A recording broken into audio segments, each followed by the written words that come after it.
Hello மக்களே, welcome to our channel manhwa and Tamil. நமக்கு எந்த மான்வா பார்க்க போகிறோம்னா சைல்ட்ஹுட் ஃப்ரெண்ட் ஆஃப் ஜெனத் சாப்டர் 6 தான் மக்களே பார்க்க போகிறோம். லாஸ்ட் சாப்டரில் பார்த்துருந்தீங்கன்னா நம்ம ஹீரோ நின்று ஸ்டேரியத்தை பார்த்துட்டு இருக்கும்போது பார்த்தீங்கன்னா பின்னாடி வந்து ஒரு பெரியவர் வந்து கில்லிங் இன்டனோட பார்த்துருப்பாரு. இப்போ அதுலேருந்தே அப்படியே கண்டினியூ பண்ணுவோம். ஓகே, டேரக்டாக மான்வாக்குள்ளே போயிடலாம். அப்போ தான் ஹீரோக்கு பின்னாடி இருந்த ஒரு பெரியவர் என்ன பண்ணுறாருன்னு பார்த்தீங்கன்னா, அப்போ இந்த தடவை நீ ஓடி போகல அப்படின்ட்டு கையை எடுத்துகிட்டு வரும்போது தான் பார்த்தா ஹீரோ பயந்துறான். நான் இதை எப்படியாச்சும் பிளாக் பண்ணியே ஆகணும்ன்ட்டு கடைசியில் பார்த்தா அவர் தலையில் வச்சு தடவி கொடுக்குறாரு. என்னடா எப்படி இருக்க அப்படின்னு கேட்குறாரு. அப்போ தான் தெரியுது அங்கே நிற்கிற பெரியவர் தான் வந்து எல்டர் லீ அப்படின்ட்டு. உடனே அவர் என்ன கேட்குறாருன்னு பார்த்தீங்கன்னா, என்னடா எப்போவுமே என்னை பார்த்தாலே பயந்து ஓடிடுவேன், ஆனால் இப்போ நீ வந்திருக்க அப்படின்னோடனே, இல்லை என்கிட்ட ஒருத்தவங்க சொன்னாங்க நான் இங்கே வராமல் போனேன்னா என்னை வந்து ரெண்டாக மடிச்சிருவீங்க அப்படின்ட்டு. யார் உங்ககிட்ட அந்தமாரி விஷயத்தெல்லாம் சொன்னது அப்படின்னு பெரியவர் கேட்கவும், செகண்ட் எல்டர் தான் சொன்னார் அப்படின்னு ஹீரோ சொல்கிறான். உடனே அந்த பெரியவர் என்ன சொல்கிறாருன்னு பார்த்தீங்கன்னா, என்னடா இப்போலாம் திருப்பிலாம் பேசுகிற அப்படின்னும். உடனே அடுத்தது வந்து ஹீரோ என்ன நினைக்கிறான்னு பார்த்தீங்கன்னா, அந்த செகண்ட் எல்டர் வந்து எப்போவுமே என்கிட்ட ஒழுங்காக நடந்துக்க மாட்டான். அதுவும் எதனாலனா கிளான் ஹெட்டுக்கு வந்து நான் ஒரே பையன்றதுனால. உடனே நம்ம சியோல் சும்மா இல்லாமல் கரடி, இந்த கரடியை சாப்பிட்டா நல்லா இருக்கும், கரடி டேஸ்ட்டாக இருக்கும்னு சொல்லியிருக்காங்க குதிரையை விட அப்படின்னு சொல்லவும் அந்த எல்டர் வந்து திரும்பி முறைக்கிறாரு. முறைச்சோடனே பயத்தில் வந்து சியோல் வந்து அப்படியே நடுங்குறா. உடனே ஹீரோ என்ன சொல்கிறான்னா, எல்டர் நீங்கள் இந்தமாரிலாம் பார்க்காதீங்க, நீங்கள் அந்தமாரி பார்த்தாலே அவங்க பயப்படுறாங்க. உடனே எல்டர் என்ன கேட்குறான்னு பார்த்தீங்கன்னா, யாரா இந்த பொண்ணு, இது உன் தங்கச்சி அப்படின்னு கேட்கும். எல்டர் கண்ணை திறந்து பாருங்கள், அந்த பொண்ணு போட்டிருக்க ட்ரெஸ்ஸு அந்த பொண்ணு சர்வன்ட்டு. உடனே எல்டர் என்ன சொல்கிறேன்னா, சரிதான் நீ சொன்னால் ஓகே தான் அப்படின்னு சொல்லி முடிச்சிடுறாரு. அப்போ அந்த எல்டர் என்ன சொல்கிறாருன்னா, நாளைக்கு வந்து யூனிஃபைடு ட்ராகன் அசம்பிளி இருக்குது, அதுவும் இல்லாமல் நீ வெறும் பார்வையாளர் தான், அதனால் நீ இப்போ போய் ரெஸ்ட் எடு, எதாக இருந்தாலும் நாளைக்கு பேசிக்கலாம் அப்படின்னு சொல்லிடுறாரு. உடனே சியோல் அங்கேருந்து கத்துது, அந்த கரடி உங்களை சாப்பிட்ற போது எங்கள் மாஸ்டர் இங்கே ஓடி வந்துருங்க அப்படின்றா. உடனே ஹீரோ வந்து ஓகே நான் போய் ரெஸ்ட் எடுக்கிறேன் செகண்ட் எல்டர் அப்படின்னு சொல்லிட்டு கிளம்பும் போது, அப்போ தான் எல்டர் வந்து என்ன சொல்கிறாருன்னா, அது மட்டும் இல்லை நீ இங்கேருந்து ஓடினா நான் உன்னை கொண்டுருவேன் அப்படின்னு சொல்லி பயமுத்தி அனுப்பிச்சி விடுறாரு. அப்படி சொல்லிட்டு எல்டர் அப்படி போனவுடனே சியோல் கேட்குறான், அந்த கரடி தாத்தா வந்து உங்களை சாப்பிட்டு வரா என்ன அப்படின்னு கேட்கவும், இல்லை அவர் ஃபஸ்ட்டு பண்ணுறது என்னன்னா கழுத்தை நெரிப்பார். உடனே செகண்ட் எல்டர் வந்து அப்படியே யோசிச்சுக்கிட்டே போகிறாரு. நான் நினச்ச மாரி தான் அந்த பையன்கிட்ட ஏதோ இருக்குது. அடுத்த நாளே பார்த்தீங்கன்னா யூனிஃபைட் ட்ராகன் அசம்பிளி வந்து ஆரம்பிச்சிட்டாங்க. அப்போ பார்த்தீங்கன்னா கிலோமீட்டர் கணக்கில் நின்றுட்டுருக்கானுங்க எல்லாம் அப்ளை பண்ணுறதுக்கு. அப்போ நம்ம ஹீரோ என்ன சொல்கிறான்னு பார்த்தீங்கன்னா, ட்ராகன் யூனிஃபைடு அசம்பிள் வந்து எப்போவுமே காலையிலேயே ஆரம்பிச்சிடும், ஆனால் இந்த நிற்கிற கூட்டத்தை பார்த்தா அது வந்து மதியத்துக்கு மேலே தான் ஆரம்பிப்பாங்க போலையே. உடனே நம்ம ஹீரோட பாடி கார்டு என்ன சொல்கிறான்னா, இங்கே வந்து கணக்கிலே அடங்காத கிளான்ஸோட மெம்பர்ஸும் இருக்காங்க, அதுவும் இல்லாமல் அவங்க ஐடென்டிட்டியை ப்ரூஃப் பண்ணால் சண்டை போகிறதுக்கு வாய்ப்பும் கொடுப்பாங்க.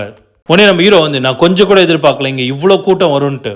இங்கே இருக்கிற எல்லாருக்குமே ஸ்வாட் யூனிட்டில் வந்து ஒரு மெம்பர் ஆகிறது ரொம்பவே முக்கியம் அப்படின்னு சொல்லவும், ஹீரோ பக்கத்தில் பார்த்தா ஒருத்தர் வந்து ஆமாம் அது உண்மைதான் அப்படின்னு சொல்கிறான். உடனே சியோல் வந்து பயந்துக்கிட்டே, எங் மாஸ்டர் அந்த கரடி தாத்தா வந்து என் தலையை எடுத்துருவாரா அப்படின்னு கேட்குறா. அதுவும் இல்லாமல் அவரை போய் தூங்க சொல்கிறீங்களா எங் மாஸ்டர் அப்படின்னும். இவளுக்கு என்னதான் பிரச்சனை, இது வந்து ஸ்ப்ரிங்மா, இப்போல்லாம் அது தூங்காது அந்த கரடி.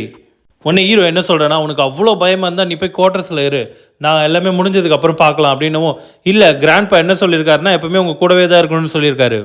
உடனே ஹீரோ என்ன நினைக்கிறானா, ஐயோ என்னால் சொல்ல முடியாது, ஸ்வாட் சுப்ரீமோட ஆர்டரை வந்து மீறு அப்படின்ட்டு.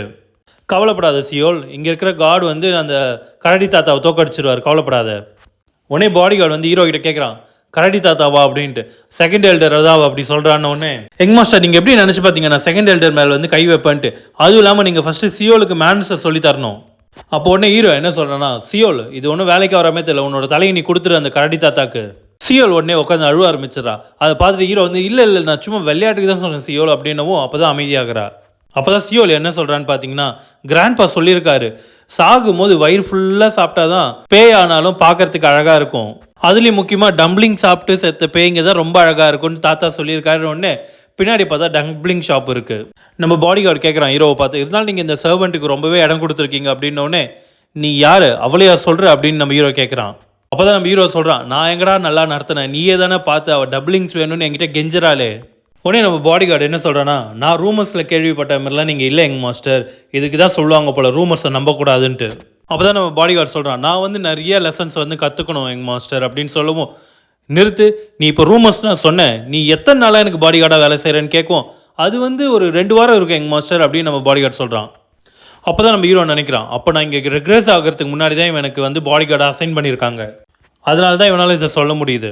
எனக்கு இதில் தெரியல இதில் யாரும் லக்கி அப்படின்ட்டு. நானா இல்லை அப்படின்னு ஹீரோ நினச்சி முடிக்கிறதுக்குள்ளே பின்னாடி இருந்து பார்த்தா யாரோ கத்திக்கிட்டே வராங்க. உடனே ஹீரோ என்ன சொல்கிறேன்னா, இது ஆச்சரியம் அப்படின்னு சொல்லிட்டு நிற்கிறான்.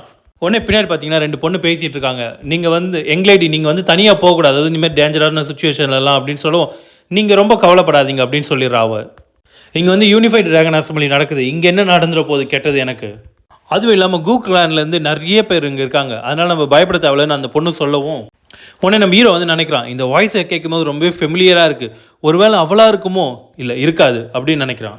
உடனே அந்த பொண்ணு கூட அந்த சர்வெண்ட் வந்து என்னோட கவலையே அதுதான், ஏன்னா நீங்கள் இதேமாரி சுற்றிக்கிட்டே இருந்தீங்கன்னா கு கிளானோட ஹேரை வந்து நீங்கள் பார்க்குற மாதிரி ஆகிடும். உடனே அந்த ஹீரோ கேட்டுட்டு, நானா? ஐயோ கண்டிப்பாக நானா இருக்காது, ஏன்னா கு ஃபேமிலியில் நிறைய பேர் இருக்காங்க.